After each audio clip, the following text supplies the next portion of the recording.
Cipher case अटक jail में कैद इमरान खान के जुडिशल रिमांड में 14 रोज की तौसी। साइफर केस में साबिक वज़ीर-ए-आज़म और चेयरमैन तहरीक-ए-इंसाफ इमरान खान के जुडिशल रिमांड में 14 रोज की तौसी कर दी गई।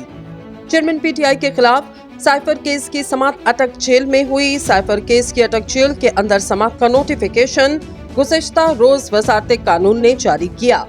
वज़ारत कानून के मुताबिक साइफर केस की समाअत के लिए वज़ारत दाखिला ने सिक्योरिटी खदशात का इजहार किया। पाकिस्तान तहरीक इंसाफ ने इमरान खान की अटक जेल में समाअत के फैसले को यकसर मुस्तरद करते हुए साइफर केस की समाअत खुली अदालत में करने का मुतालबा किया। साइफर केस की अटक जेल में समाअत सीक्रेट एक्ट के तहत कायम की गई। खसूसी अदालत के जज अबुल हसनात जुल्करनैन ने की। ज़राए के मुताबिक FIA प्रोसिक्यूटर जुल्फिकार नकवी और चेयरमैन पीटीआई के वकील सलमान सफदर अटक जेल में पेश हुए, जबकि चेयरमैन पीटीआई को अदालत के सामने लाया गया और हाजिरी लगवाई गई। ज़राए ने बताया, इमरान खान के वकील सलमान सफदर ने जेल ट्रायल का नोटिफिकेशन गैर कानूनी और कलअदम करार देने की दरख्वास्त दायर की और चेयरमैन पीटीआई की दरख्वास्त जमानत बादस गिरफ्तारी दायर की और जमानत मंजूर करने की इस्तदा की। ज़राए के मुताबिक इमरान खान के वकला का कहना है, चेयरमैन पीटीआई के खिलाफ ऑफिशियल सीक्रेट एक्ट का मुकदमा बनता ही नहीं।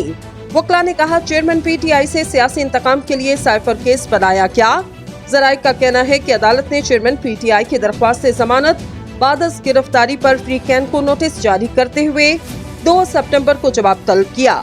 FIA के स्पेशल प्रोसिक्यूटर और पीटीआई वकला दरख्वास्त जमानत पर दलाइल देंगे। ज़राए कहते हैं कि अदालत ने हाजिरी लगाने के बाद इमरान खान के जुडिशल रिमांड में 14 दिन की तौसी कर दी। चेयरमैन तहरीक इंसाफ इमरान खान की 5 रुकनी कानूनी टीम साइफर केस की समाअत के लिए अटक जेल पहुंची। पीटीआई के नईम पंजोता, सलमान सफदर, इंतजार पंजोता, अली एजाज और उमैर न्याजी भी कानूनी टीम में शामिल थे। ज़राए के मुताबिक पुलिस ने पीटीआई की कानूनी टीम को अटक जेल के अंदर जाने से रोक दिया और कहा कि लीगल टीम का कोई एक फर्द अंदर जा सकता है। ताहम पीटीआई की कानूनी टीम इसरार करती रही कि पूरी लीगल टीम को अटक जेल के अंदर जाने की इजाजत दी जाए। ताहम बादशा जेल सुपरिटेंडेंट से मुलाकात के बाद पाकिस्तान तहरीक इंसाफ की कानूनी टीम को अटक जेल में जाने की इजाजत दे दी गई।